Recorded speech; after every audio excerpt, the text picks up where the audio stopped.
Alright, frame was sandblasted and hit with some self-etching primer and then acrylic enameled over the top. This is a super wet look acrylic enamel. It's not going to be factory looking. It's not exactly what I wanted, but the paint was free, so I'm not going to say no to free paint, to a free gallon of paint. So you hardly ever see the frame on this thing. It's never going to be an award-winning car because it's a four-door, so who really cares? We sprayed it on super heavy.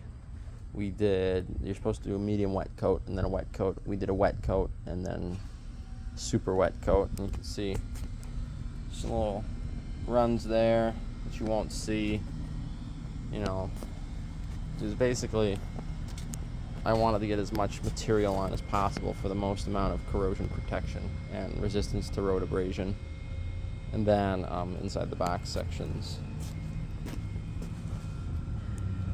up in here on both sides all the way down to there, up in this torque box area, and then throughout the cradle all the way up to the front frame horn is all going to get fluid filmed with an internal wand, a 360 wand that you can snake up the frame, and it coats the whole underside or the whole inside of the frame rail. So that's what we'll do with that. But it turned out really nice.